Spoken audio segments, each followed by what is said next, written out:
Hi guys, welcome to Formative. What we're going to go over today is how to set up as a teacher. You can sign in with your Google account.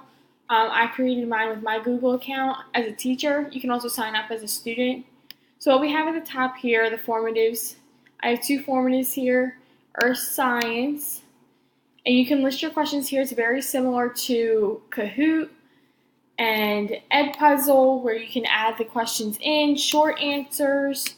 Here's the list of what you can do, show your work. So not only can you do English, you could do multiple choice, essays, short answer, math problems, and then as the teacher, you can put the correct answer here for them.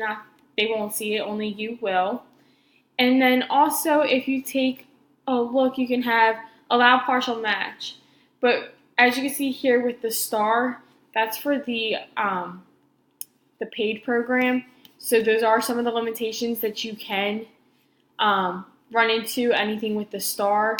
You can assign and share with guest students, share with your colleagues to show what you were doing in class today, especially if you have observations. You can share it with the person that observed you. And then also, you can take a look at view responses. So as you can see here, I took the quiz, what are the 3 types of layers that make up the Earth, crust, mantle, and core. And as the teacher, you have the ability to look at the questions and say if it's partially correct, if they're missing some points. You can say it's completely wrong if they got the question wrong, or you can give them the whole point if it's correct.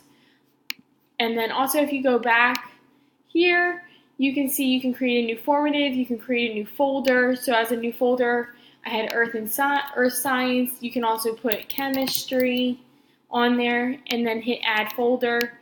And then you can add your formatives in here to keep it in a cluster. At the top here, you have your classes. So I created one for our class.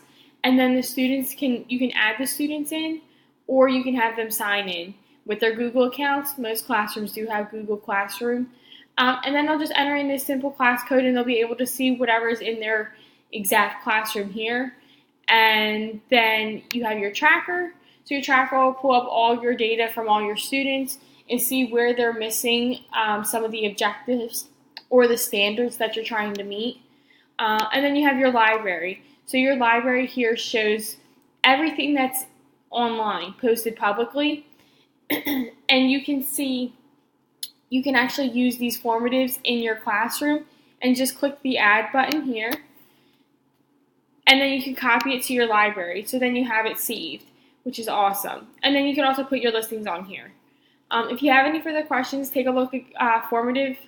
It was formerly known as Go Formative, but if you have any questions, we can go over it in class today. Have a good one, guys.